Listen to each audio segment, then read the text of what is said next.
Hey everyone, Nigel here with you, Nigel's Modelling Bench, and welcome back. Wingnut Wednesday again, and as promised, this is number 8, I think, this one, and as promised, we're actually going to do some work. So this is the Wingnut Wings. Let's get the box so you can see. This is the Wingnut Wings Fokker E.IV, and this is just going to be like an hour-long video, whatever, on a Wednesday, and nothing else. There's going to be no more build videos of this. So I showed you the kit, I showed you where I was. And basically I remembered why I put it back in its box, because this seam here was a complete and utter bloody nightmare. If you have got one of these kits and you're going to build it, I thoroughly recommend backing up in there with the staggered bits of plastic to interlock the two fuselage halves together, or even just a strip of styrene down the back to give it some support, because it's been a nightmare. What I've done, since you saw the last video, we had some sinkage where the Mr. Surfacer was, so I've given it a good thick coat of Mr. Surfacer. Let that go off for 2 days, and then I've just given it a guide coat. You can see a spattering of black paint on there, and that is just so that when we start sanding, as I'll show you now, what will happen, you can see that the edges here are sanding away first. So that means this area in the centre is lower. If we come back here, it'll probably be more even. You can see there it is more even. We've even got a line in the centre there, look, so it's all a lot more even at the back. And then up here it doesn't really matter because there's going to be a shroud going over there anyway. But you can see that up here we have this shrinkage in the middle. Now I'm not really too worried about that. I don't really want to sand through to the plastic if I can help it. I'm not really too worried about a gentle sweepage. What I'm worried about is, you can see here, I don't know if the camera's going to pick it up, but you can see there is a line. So we are absolutely still at square one with this, and it's just going to be a case of just keep building it up and building it up and doing this, and then we'll get it. I mean, it needs to be flat because it's linen tightly pulled around the frame. You can see it stitching on the bottom there. So basically, if you imagine getting a big sheet and dragging it around a frame and pulling it really tight, it's going to be tight as a drum on the top there, so it won't be all distorted and everything. So it needs to be, this area here doesn't matter because we got this is going to go on there like that. That's going to cover that area. It's this area here that matters. So yeah, more work to do. Try harder next time, isn't it? But you can see we've got a little raised area there in the middle, which is cool.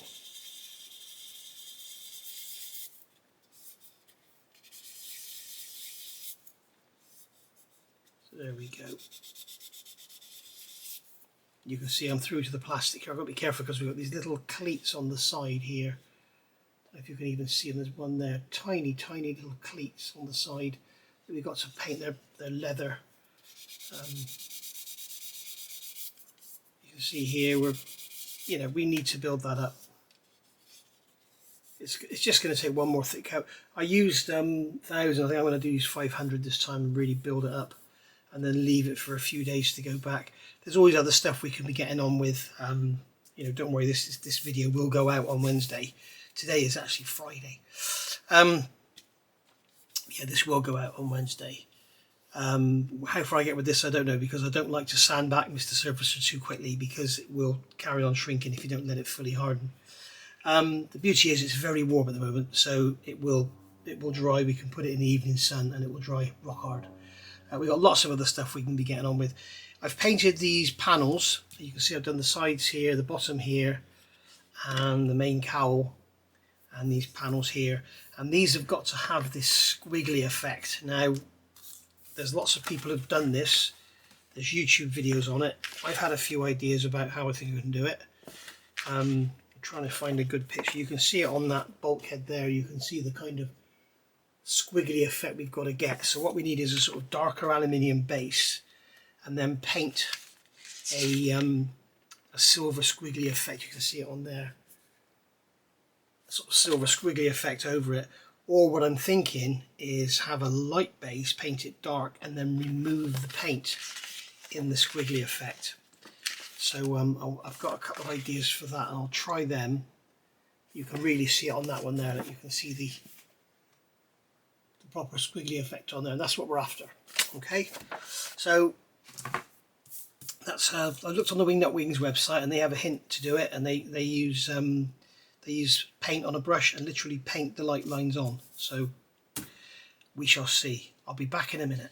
Okay, so a couple of days later now, another lot of extra thin, another lot of Mr. Surfacer has gone in there. Easy for you to say. I've also done some work about that piece at the back. That was a bit of a mess. So we'll see how that looks in a minute with some sanding. On with this turned metal appearance. What I've done is very much like Wingnut Wings suggested. What I was actually thinking was I could paint this in an acrylic silver, then let that dry, give it a clear coat, cover it in enamel, and then remove the enamel paint with a brush with thinners. The problem with that is it's very difficult to do accurately because you need to brush it. You can't just go over once and it comes off. You have to do it accurately. So I'm going to go back to the way Wingnut Wings suggests, which is basically painting it silver. So what they suggest is painting it X11 silver, and then use XF16 for the aluminium. So I've done this with gloss aluminium, which is LP70. Okay, so it's looking lovely. And I found the best paint for paint brushing is the actual Viejo Model Air aluminium, which is great. So trying that, and that has there's a problem. As you'll see, I can do the little squiggly lines. That's all lovely, but you can't see them because it's exactly the same colour. I mean, it will catch the light and you can see them, but I'm going to have to spray this in a slightly different colour. I'm not sure if maybe if I used LP11, because the trouble is Wingnut Wings are telling you to use enamel paints, and I don't have Tamiya enamel paints. I have Humbrol, but I don't have two different colour silvers. But if you look here, I'll show you the difference. XF16 and X11,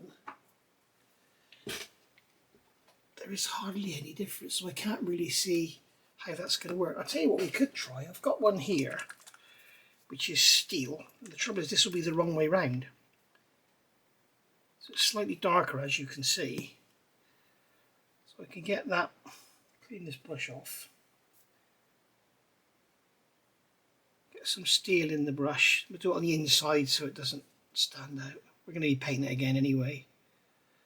But you can see I can get the squiggly lines. Apparently you must make sure they don't cross over. So you can see there's the effect in there, if it'll focus on it.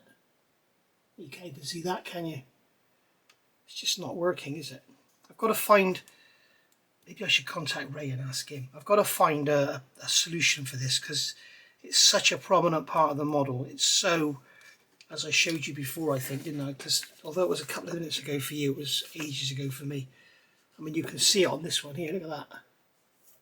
Look at that effect on there. You can see it's darker in the background and the lines are lighter. So maybe I should just add a little bit of metallic grey or something to the silver just to darken it up, and then use the Viejo on the top.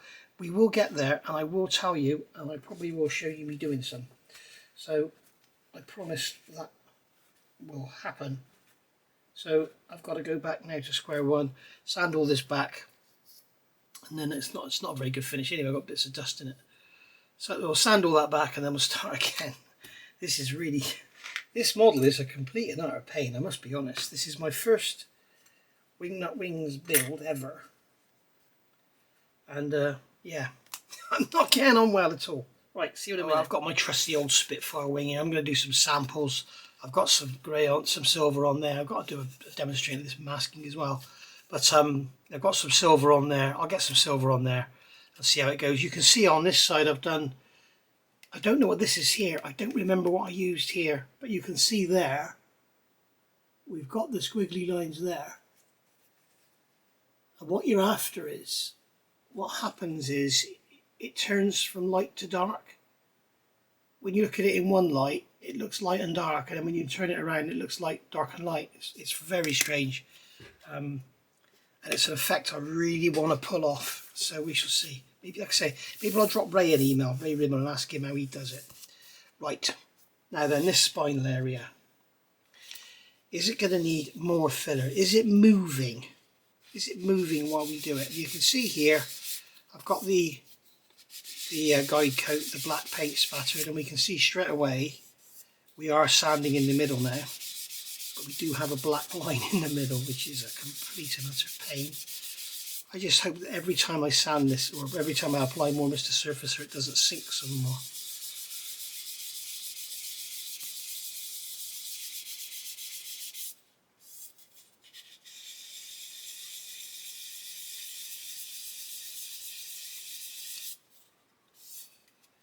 Yeah, we can see we've still got a low spot there. Now it may disappear if I keep sanding, and you can see I'm down to plastic on the sides now, so I'm going in circles so I don't end up putting great big trenches in it. This up here doesn't really matter because it's underneath, but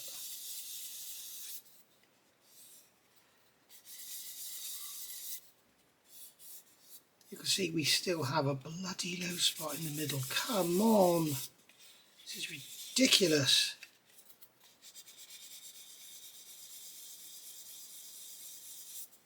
So you have a low spot in the centre there, but I'm not going to worry about that too much because that is from me sanding that middle part, and that's absolutely fine. Because remember, this was fabric, so you know it may have had a little dip in it where these cables came through, whatever, pulling it around. But that is not acceptable. But I must say, I think one more application is going to cure that. We're losing this detail on the side here, these little leather pieces.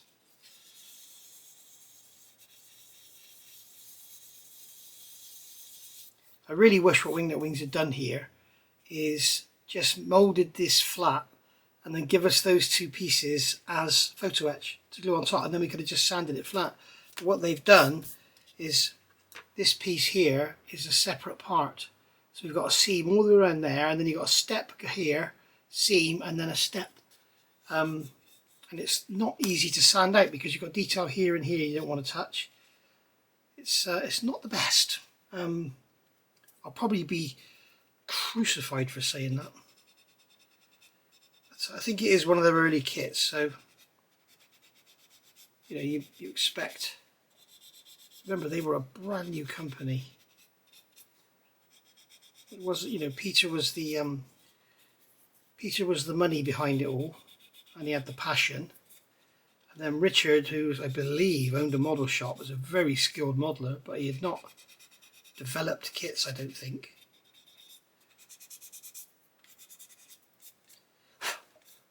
But Qatari Spitfire, I don't know if you saw my review the other day. That kit is the Qatari Spitfire Mark 1A Mid, I think it is, that one, has won Kit of the Year. So that's something else, isn't it? So I'm wondering if a gentle... Do you know what? I think that's going to disappear under a coat of paint. That is so slight. Just wondering if a gentle sand in the middle, it just means it's going to be concave by like a thou. You know, I mean, it's just ridiculous. But let's just see if I can...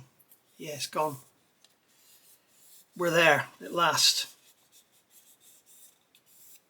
Right, we are finally there. So what we need to do now is work out how to do this bloody aluminium on the front. Okay, so I am so chuffed that that is finally sorted out. I've spent probably 3 hours on that, and many hours of waiting time, not sitting around waiting for it, but just, you know, obviously doing other stuff when I just want to get on with the build. But as it happens, I couldn't get on with the build because I'm still stuck with the silver. So I've done a test piece here. I've got lots of bits of dust and everything in it. I don't really care. But we've got X11 here. Okay, we've got LP11 here. That's LP72. And that's LP48. Okay, so LP11 is just silver. LP72 is mica silver. I haven't bothered with the polished aluminium because that's on there and we know it doesn't work. So we've got X11, which you can see is quite bright in comparison to the LP11. And then we've got the LP72 here, the mica silver, which almost looks like a grey in comparison. It's a shame I've got them full of dust. And then here we've got LP48, which is called sparkling silver. But the interesting thing about sparkling silver, I'm not sure if the camera's going to show this. I'm going to try and do it further away from the light so we don't get all the glare. In fact, if I turn the light off, yes, that's better. We don't have any glare. So if I turn it sideways, watch how it changes from light to dark. See? That's what we're looking for. And then, according to Richard on the website, I'm assuming Richard wrote it, but Richard Alexander I'm talking about, when we put the aluminium paint on the squiggles, they won't be obvious, and then when you look at certain angles, they become obvious. As you can see, it's changing from light to dark. The others don't do that. Okay. The other thing is LP11 is a much more matte finish than the others. X11, I guess it is doing the colour change slightly, but that LP48 really is doing the colour change. And although it's called sparkling silver, and when you look at it in the bottle, it looks very, very metallic. Yeah. If I put the light back on, it'll really pick up on it. You can see it's very, very metallic. But when it's actually painted, when it's down and dry, it seems to have that sort of polished look to it, but then it just turns dark. See? Light, dark, light, dark. So I'll have a play. Once that's dry, we'll have a play with the, in fact, sod it. Let's have a go now. Let's get the aluminium. Is this aluminium? Yeah. Let's have a go at this now. Let's put a drop of the aluminium on here. Okay, and I'm going to get a tiny little drop of water. That filthy, dirty water. Where's the brush I was using? I've got this brush here which has a very fine point on it. That's what I want. I'm going to get a drop of water out of there.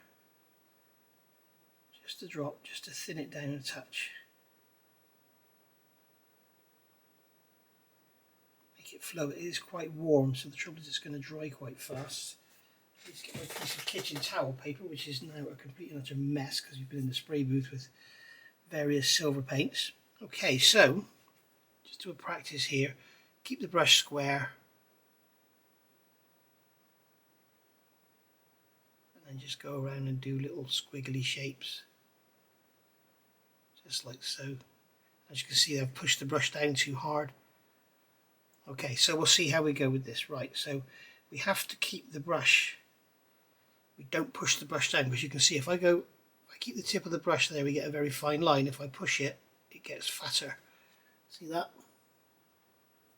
See, if I keep the tip there, it gets fatter. Right, so let's give it a go on here. I should have got over there, shouldn't I? Because I've got the bloody Revell writing in the way here. Stupid me.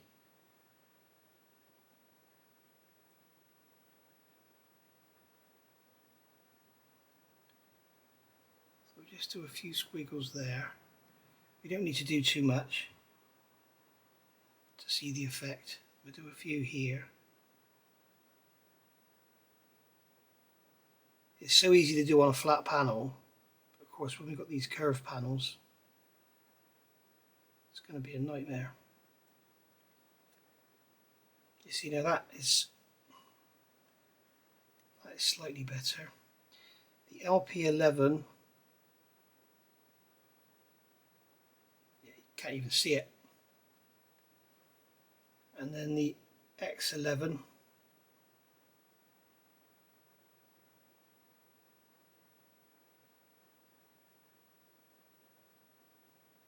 to brush that out there because it's,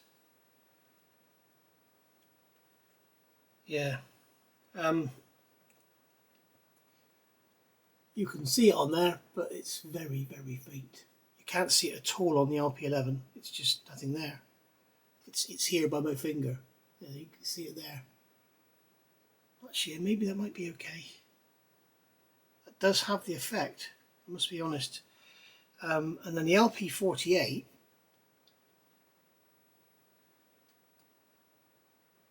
we turn the light off, you can see it there, and then it disappears. See, it's lighter there than the background. And then if we change the light, it'll probably go darker.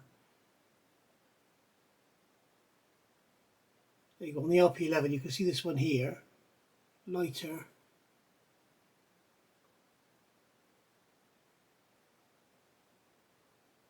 It's not going darker, is it? Urgh. This is really frustrating. What's that like on the LP72? That looks pretty good. Here we're looking now. But again, that doesn't change colour.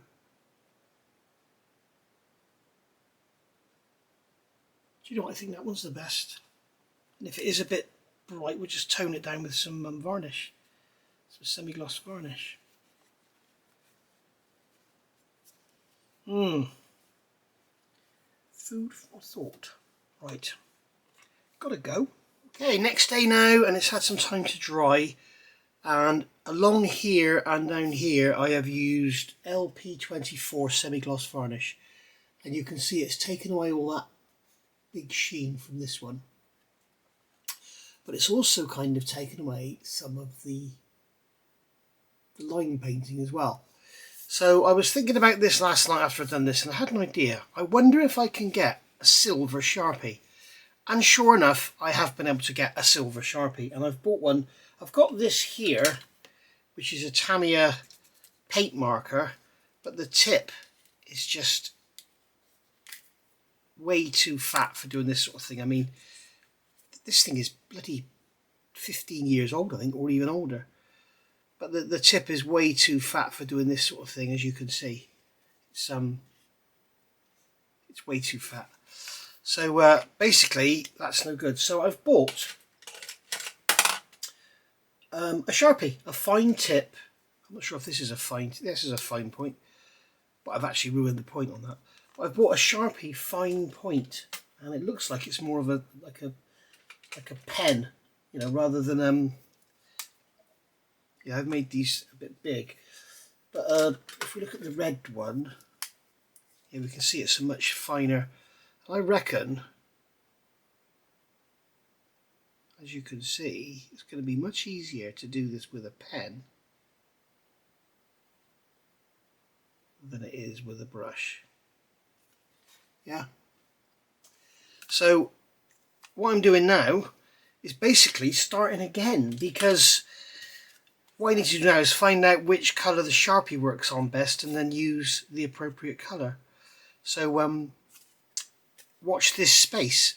Now today is Tuesday, tomorrow is Wednesday, tomorrow is Wingnut Wings Wednesday, so hopefully it'll come in time for me to use it and put a video out. And hopefully then I can show you all these parts done. I just think it's going to be so much easier using a Sharpie than using a paintbrush. Maybe I'll have to come in here in the corners and stuff with a paintbrush, try and find a colour that matches it. Oh, I don't know. It's going to be a nightmare, isn't it? But I mean, I have thought about using a pencil. I do have these metallic pencils, but the trouble is all they do is they scratch. Yeah, they leave no mark at all, but if you push hard enough so it does leave a mark, they tend to scratch the paint. I'm not doing it here, but they do tend to do it. And you can see it's I don't know if you can see that there.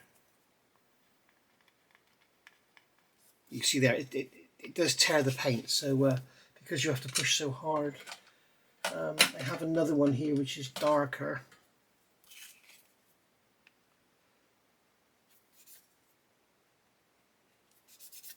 Yeah, it's scratching the paint, that's the trouble with those. So I think the Sharpie might be the best solution. If that doesn't work, we'll go back to the brush and we'll use the LP48 and the Viejo silver. So watch this space, guys. Okay, so day after, pen has arrived. Little bit disappointment, disappointed should I say, because it's a normal Sharpie. It says fine tip, but it's not really a fine tip, is it? I mean, you know, I consider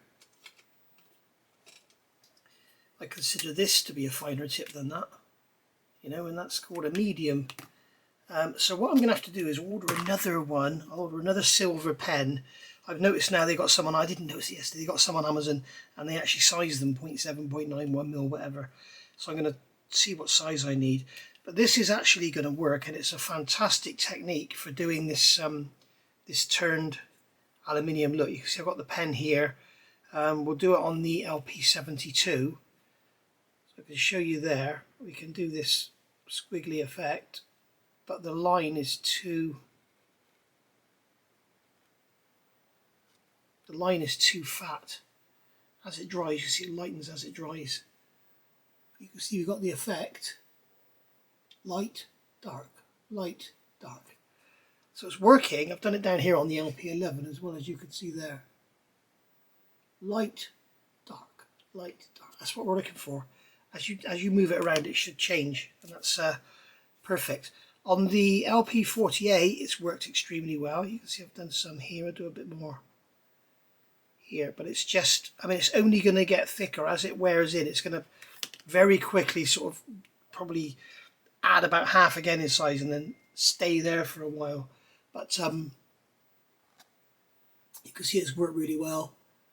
Light, dark, yeah. And so if I can get a finer tip one, it's going to work really well. So I'm afraid, as far as this part of the build goes, we're going to have to call it a day. Obviously I've got the fuselage done. There's nothing else really I can do. I mean, I've done the engine, I've done the cockpit. There's nothing else I can do until I can start doing the major assembly. And I can't really start doing the major assembly until we get the fuselage painted and everything. What I'm tempted to do is get the fuselage painted and decorated and everything, and then add the wings and start doing the rigging. I'm not really sure. This is, as I say, this is all new to me. This is I'm way out of my depth. So we shall see how it goes. So as luck would have it, just to add some fat, as some people would call it, to the video, I've had a delivery that's just literally turned up half an hour ago from Gaspatch Models. So, and it's all World War I stuff. So thank you very much, Pantelis. You've sent me this stuff. I must get on to Nigel at Hannets again and get him to start stocking this stuff, because it really is good. So here we have 32nd scale elite accessories. So we've got resin turnbuckles, Royal Air Force. So these are going to be great for the Sopwith Camel, if I ever build it. I think I'm probably going to do German aircraft more than English. But, come out, please. Please come out. Thank you. Gaspatch and their packaging is just absolutely stunning. So you can see here we have these RAF turnbuckles, and they have the double location going into the wing. Let's get the light on for you. You can see here they have the double location going into the wing, and they have like a nut on the end. You can see from the image here they have a nut on them, and you can see in these instructions what they're telling you to do is detach point with a sharp cutter, 0.7 by 0.2 wire rope specification. Okay, so this is designed for the oblong, you know, the flat wire sections, and then you can get that actually in PE. And then they're telling you to use thread or easy line on this side. Okay, so I had to stop and think there. They're telling you to use thread or easy line, even though here they're giving you a wire rope specification, so whatever. But they're telling you to drill a hole right through, and I had to stop and look at this. What they say you do is drill a hole right through both wings, put these over a piece of thread, pull the thread taut or whatever, and then slide these along the end so they look like the parts are actually hanging off of these, but they're not. Obviously what they're talking about there is these don't have the strength to hold them, and if you move the wing the slightest, it's going to probably snap them off. So that's what they're talking about there. So they are very nice indeed. So let's have a look at something else. I'm so grateful to Gaspatch. They send me all this stuff and I really need to use some of it. Okay, so here we have resin turnbuckles type C. Now I've already got some of these. I've got some of their metal ones as well. So these are ordinary resin turnbuckles. You can see they have the holes in them. Okay, Now, you're not going to be able to pull things very tight with these because they're going to be under constant tension and they'll break. But I tell you to bend them off with tweezers and then put your rope through, and then you might sort of just tie it off, or you might put it through a piece of brass or whatever. I'd have to have a look at the drawings or the photographs. I'm not exactly sure, but I could use some of these on this Fokker, I think. So they're very nice indeed. That's obviously an older Gaspatch product because they haven't gone to town with their packaging and the foam and everything. I'm guessing they're applicable for all types. I'm guessing there's not a German or a British turnbuckle. And then here we have resin turnbuckles, one end. So with these, what we're going to do is drill a hole in the wing, put the turnbuckle into the wing, and then you can see they're fairly long. Okay. The reason I'm putting these away, guys, is so I don't get the packaging mixed up and I don't put something on top of them and damage them. So in there we've got 50 pieces of those, so very nice indeed. And then here we have resin anchor points. I know what these are. These are instead of using little twisted wire loops. So these are little anchor points, as you can see there, and they're doubled, so you actually get twice as many. So you're going to get 100 of those. So you've got 50 and you snap them in half. And these are just your anchor points, so they're going to be perfect. Like, we've got some pictures here, haven't we, close up of the little Fokker. Do we have a picture of an anchor point? I'm guessing that's the kind of thing there. Well, that looks like a turnbuckle there, actually.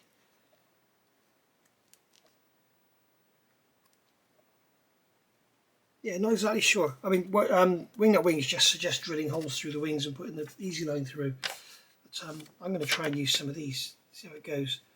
But yeah, you just drill a hole, put the anchor point in, and then put your fishing line or whatever through there. But you can see there, they have the holes in them. They're tiny, aren't they? Absolutely tiny. Just wondering the diameter of drill you would need. 0.44, so I'd be tempted to use a 0.5 drill, and then you'll get a nice good layer of glue going in there. You'll super glue them in, let them dry, and then rig them.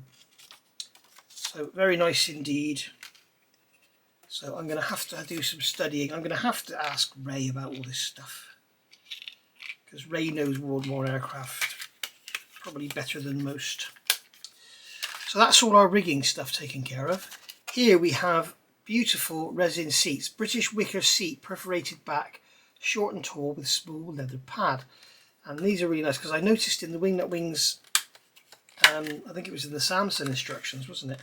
It said to, that's not British, is it? That's French. It said to scrape away the back.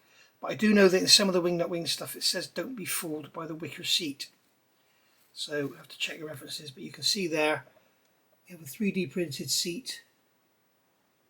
We have the webbing on the bottom, okay, and you can see there, you can actually see through the seat. You can see my finger through the other side. There you go. Okay,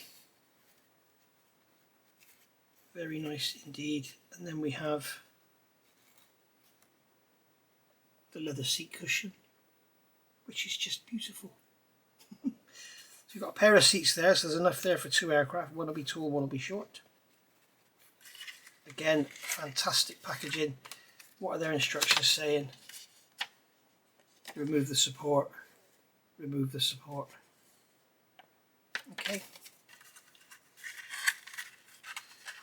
So that's all lovely. Okay, so that's there. And then here we have Vickers British Highland Type E loading handle. So it's a British Vickers with a Highland Type E loading handle.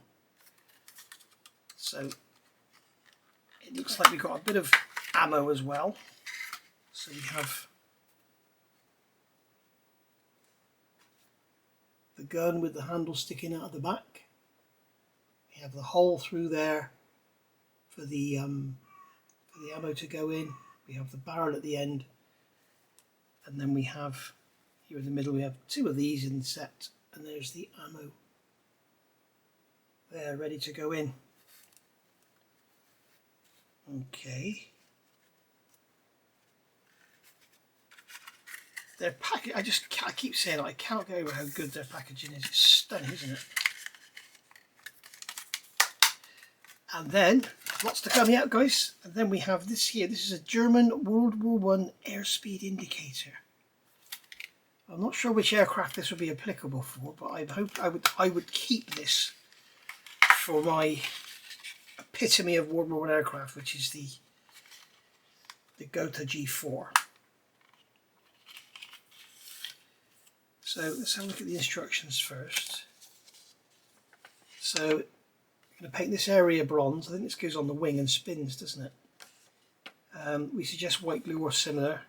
And then you've got the gauge going in the middle, and they've got suggesting bronze or natural metal for the bezel, and black or light grey green for the body. So, oh my god, this is gorgeous. You've got a couple of dials there, so you've got one spare. You can see they have the glazing on them already. I'm not sure if they are a decal or...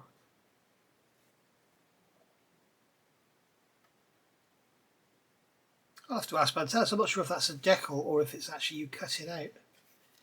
Or is it already pre-cut?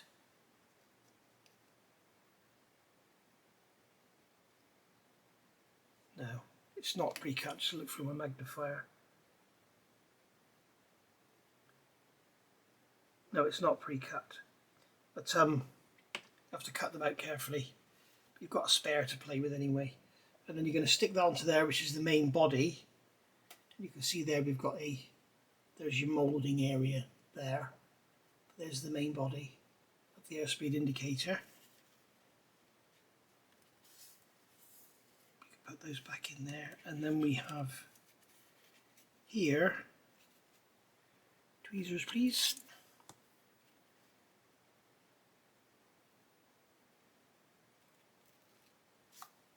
Oops. There we have the actual spinning head of the airspeed indicator. Look at that.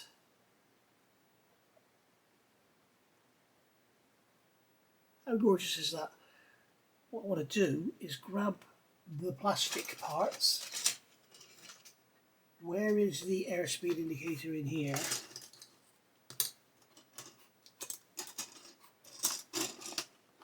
Okay, I just looked at the kit parts and it's slightly different. It doesn't have the cage around it or anything. You can see here, it's just like that without the cage around it. Now I'm not sure if it's supposed to be like this or what, I don't know. As I say, I know nothing about these aircraft, I must learn. So that is absolutely stunning. Put that back in there very carefully. Push on the base rather than on the top. So definitely put that away, or that is definitely going to get damaged. So that is German World War I airspeed indicator. I would love to use that on the Gotha if it has such a thing. And here we have a Parabellum machine gun, 1417. So we can see them here, the guns with the wooden stock and the ammo can on there, and then we've got the, assuming that's a steady going up the side, is it? So let's have a look at these.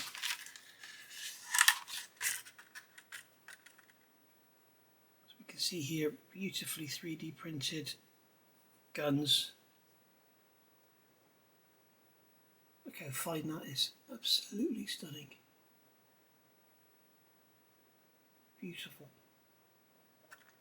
So that's the actual gun itself, and then we have the, I wonder why he uses different resins for different products. Maybe they have different characteristics. So maybe the black is much better at sort of staying together for really thin spindly parts. Why can't I get that to go back in? And then maybe the grey is better at not sinking or something like that. So there's our little ammo can there with the ammo coming out of the top. You can see they're ready to go into the side of the gun. Beautiful, Absolutely beautiful. There's a couple of slots there, but there's nothing in them, so maybe you get something in another type. So yeah, they are stunning. We'll have a look at the instructions as well. And I absolutely promise you guys, next week we will have working on the E.IV. So I'll order that pen now. That'll come tomorrow, and I've got a whole week to do some work and make a video. The time to use a 0.4mm rod here, and just the colours to paint them. Beautiful. Got a feeling, didn't that Samson have parabellum guns? I can't remember now. I don't even know if a parabellum is German or English or what it is. French, Spanish. So here we have a Spandau 0815 extended loading handle. So I know this is a German gun. I'm not sure which guns the Fokker has, but they're already made up, so I'm going to be using the kit guns. So we have the assembly and paint instructions. So clearly we take the barrel away from its block, remove these little blocks here, remove that from the belt, remove that, slip the barrels down inside, so you have the guns here with their cooling jackets. Yep. And then you'll have the barrels here that you'll slip down inside. So they're going to go down inside there. Yeah, so you're going to cut them off at that end, and then they're going to go through those tiny holes there in the front. So that's all good.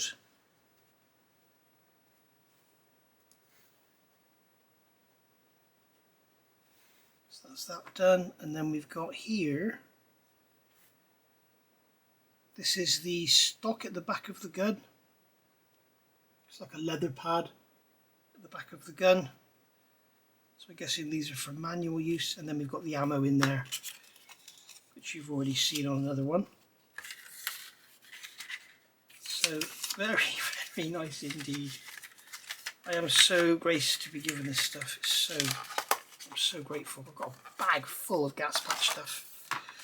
And then here finally, Palmer 700 by 75 spoke wheels. So if you saw the ASK wheels last week and you didn't like them for some reason, there is an option, or if you don't like these, you get the ASK ones.